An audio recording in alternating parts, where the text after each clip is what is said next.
시청자 여러분 안녕하십니까? BOE 모닝뉴스 시작합니다. 토니 블링컨 국무장관이 북대서양 조약기구 나토에 한국과 일본 등 아시아 태평양 국가들과 협력을 강화할 것을 촉구했습니다. 나토 외무장관들은 중국을 비롯한 여러 안보 현안들에 대해 깊이 논의한 것으로 전해졌습니다. 조상진 기자가 보도합니다. 토니 블링컨 국무장관은 1일 북대서양 조약기구 나토의 옌스 스톨텐베르그 사무총장이 화상으로 주관한 나토 외무장관 회의에 참석했습니다. 블링컨 장관은 이 자리에서 나토와 유럽연합의 협력 등 동맹 협력의 중요성을 강조하고 나토의 호주, 일본, 뉴질랜드, 한국과의 협력을 심화할 것을 촉구했다고 미국 국무부가 밝혔습니다. 블링컨 장관은 또 외무장관들과 오는 14일 벨기에 브뤼셀에서 열리는 나토 정상회의에 대해 논의하고 나토에 대한 미국의 공약과 동맹 활성화라는 바이든 행정부의 우선순위를 강조했습니다. 또 나토 2030 이니셔티브를 통해 동맹을 새롭게 하려는 스톨텐베르그 사무총장의 노력에 지지를 표하며 이를 통해 러시아와 중국의 조직적인 도전에 맞서고 기후변화와 첨단 기술, 사이버 위협 등 새롭게 진화하는 도전에 대응하는 역량을 더욱 강화하게 될 것이라고 말했습니다. 스톨텐베르그 사무총장은 회담 후 기자회견을 통해 유럽과 북미 국가들이 글로벌 경쟁에 맞서 동맹을 강화하고 집단 방위 의지를 거듭 확인했다고 말했습니다. I briefed you earlier on the foreign ministers' discussion. Defense ministers focus on plans to reinforce our unity, including with a strengthened commitment to collective defense. This means rapid and full implementation of our military adaptation and continued improvements to our readiness, our capabilities, and our defense investments. 스톨텐베르그 사무총장은 이어 현재 나토 회원국은 많은 안보 도전 과제에 직면해 있으며 그 어떤 국가와 대륙도 홀로 대처할 수 없는 만큼 함께 해결해야 한다며 러시아와 중국 등 광범위한 안보 문제에 대해 논의했다고 설명했습니다. BOA 뉴스 조상진입니다. 조 바이든 행정부가 국무부 대북특별대표를 임명한 것은 북한과 대화할 준비가 됐다는 신호를 보낸 것으로 북한 당국이 이에 호응해야 한다고 웬디 셔먼 국무부 부장관이 밝혔습니다. 동남아시아를 순방 중인 셔먼 부장관은 2일 전화 기자회견에서 조 바이든 대통령이 최근 대북특별대표로 성김 말레이시아 대사를 임명한 사실을 거론하면서 이는 미국이 북한과 대화할 준비가 돼 있다는 또 다른 신호라고 말했습니다. 이어 북한은 미국과의 대화 기회를 잡길 바란다며 미국 정부가 이미 대북정책 입장을 북한에 알렸다는 점을 분명히 했습니다. 셔먼 부장관은 또 바이든 행정부가 한국과 일본을 비롯해 세계 파트너 국가들과 매우 긴밀한 협의를 통해 대북정책을 검토했다는 사실을 거듭 강조했습니다. 아울러 미국은 북한과의 관여에 동의했고 한반도 비핵화라는 궁극적 목표의 진전을 이루기 위해 조율된 대응을 할 것이라고 밝혔습니다. 미국 의회에서 대중국 전략을 담은 법안들이 심의되고 있습니다.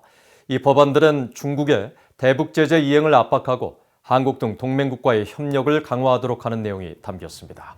이조은 기자입니다.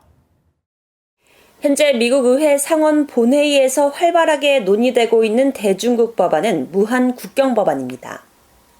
상원은 상무위원회가 의결한 이 법안을 은행위와 외교위 등의 법안과 합쳐 패키지 법안으로 처리한다는 계획인데 금융과 경제, 외교 등 광범위한 분야에서 중국의 악성 행위에 대한 대응 조치를 담은 의회의 첫 초당적 법안입니다.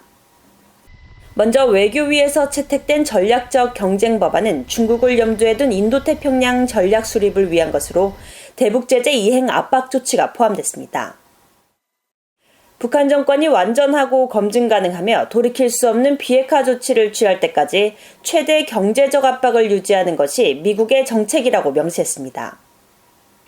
북한 압박을 유지하기 위해 중국 등 모든 나라에 유엔 안보리 대북 제재 이행과 집행을 압박하고 안보리 결의에 따른 북한 노동자 수용 관행 중단과 불법 선박간 환적 차단 등에 대한 압박이 포함된다고 밝혔습니다.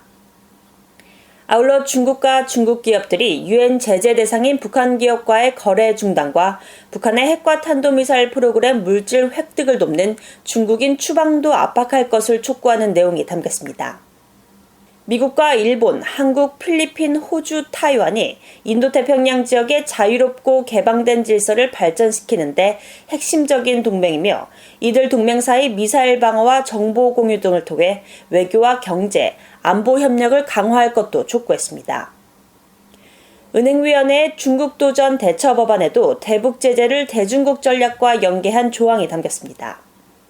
대통령이 현행 대북제재법과 행정명령을 통한 제재 권한을 적극 활용해 북한을 불법적으로 돕는 중국의 개인과 기관에 강력한 제재를 부과할 것을 권고하는 내용이 핵심입니다. 하원에선 현재 각 소관 상임위에서 대중국 법안을 추진하고 있으며 최근 그레고리 믹스 외교위원장이 대표 발의한 미국의 글로벌 리더십과 관여 보장 법안, 이른바 이글 법안이 가장 먼저 공개됐습니다. 이 법안은 북한과 관련해 동남아시아 국가연합 모든 나라가 북한의 핵과 탄도미사일 프로그램과 관련해 안보리 결의와 국제협정을 완전히 준수하고 시행할 것을 독려한다는 내용으로 상원 외교위 법안과 동일하게 담겼습니다.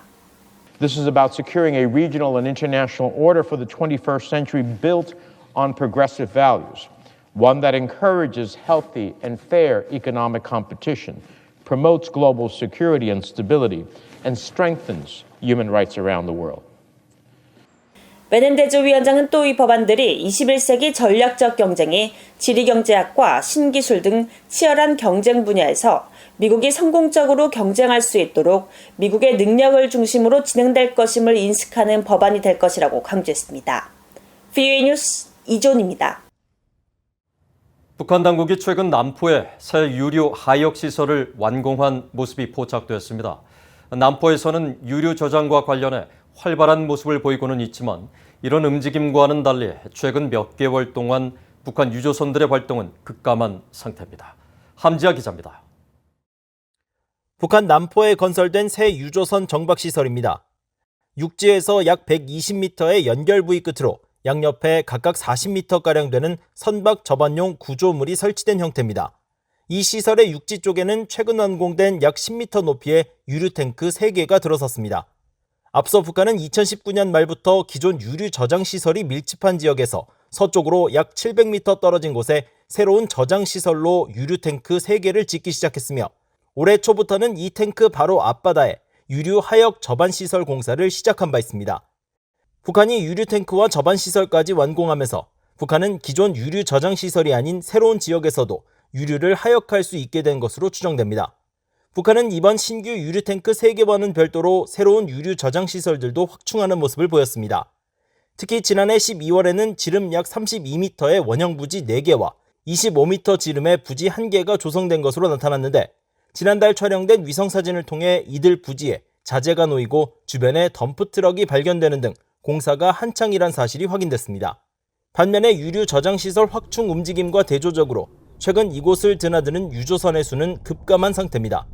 BOA가 1일 단위 위성사진 서비스 플래닛랩스의 자료를 확인한 결과 지난 3월부터 약 3개월 동안 남포 유류 하역시설 일대를 드나든 유조선은 2척에 불과했습니다.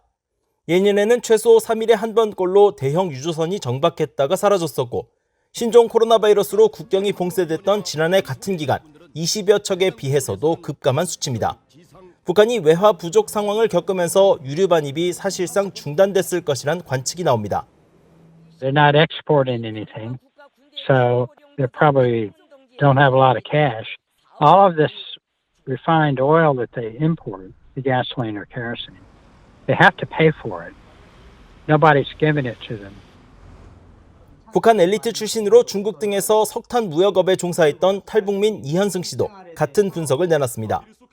지금 북한의 상황을 좀 보게 되면은 지금 코비드 때문에 국경도 다 닫고 또 그리고 제재 때문에 경제 활동이 많이 위축된 것을 우리가 볼 수 있습니다. 그래가지고 경제 적으로 그리고 이제 수출이 적어지다 보니까 북한 내에 돈이 모자라게 되고 또 그 돈으로 연료를 사올 수 있는 그런 능력이 안 되는 거죠. 전문가들은 현재 북한은 농업 장비와 군사 훈련 등을 위해 유류가 많이 필요한 시점이라면서 경제 활동은 물론 전반적인 상황이 쉽지 않을 것이라고 지적했습니다. VOA 뉴스 함지아입니다. 일본을 방문한 주온 아퀼리노 미국 인도태평양 사령관이 일본 정부 주요 관리들과 잇따라 회담을 갖고 미일 동맹의 중요성과 양국 방위 협력 강화를 강조했습니다. 아킬리노 사령관은 이를 스가 요시히데 일본 총리를 비롯해 기시노부오 방위상과 모테키 도시미츠 외무상, 야마자키 고지 통합 막료장 등과 만나 미일 동맹은 인도태평양 평화와 안보의 초석이라는 점을 거듭 강조했다고 미국 인도태평양 사령부가 2일 밝혔습니다. 인도태평양 사령부는 이어 영내 안보에 대한 동맹의 우려를 듣기 위해 아킬리노 사령관이 첫 해외 순방지로 일본을 방문한 것은 매우 중요한 의미가 있으며 자유롭고 개방적인 인도태평양을 보장하기 위해 일본을 비롯한 협력국들과의 공조에 절대적인 노력을 기울이고 있다고 설명했습니다. 일본 일정을 마친 아킬리노 사령관은 이후 한국을 방문해 정부 고위 당국자들과 만나 한국의 안보에 대한 미국의 철통 같은 방어 의지를 재확인할 예정이라고 사령부는 밝혔습니다. 북한 등 전 세계 인권 관련 영화를 상영하는 제1회 락스퍼 인권영화제가 오는 4일 서울에서 개막됩니다.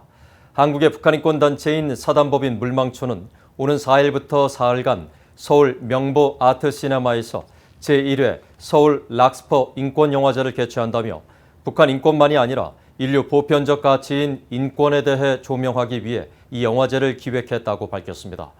이번 영화제의 개막작으론 북한 정권에 의해 납치된 일본 납북자의 상징 요코타 메구미 씨의 이야기를 다룬 일본 영화 메구미에 대한 맹세가 선정됐으며 폐막작은 지난 2017년 김정은 북한 국무위원장의 이복형인 김정남의 말레이시아 암살 사건을 다룬 미국의 다큐 영화 암살자들이 상영될 예정입니다.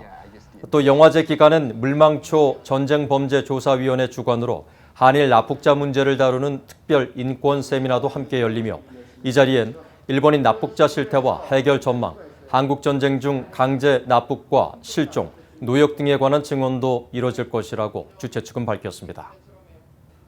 이상으로 BOE 모닝 뉴스를 마칩니다. 시청해주신 여러분 고맙습니다.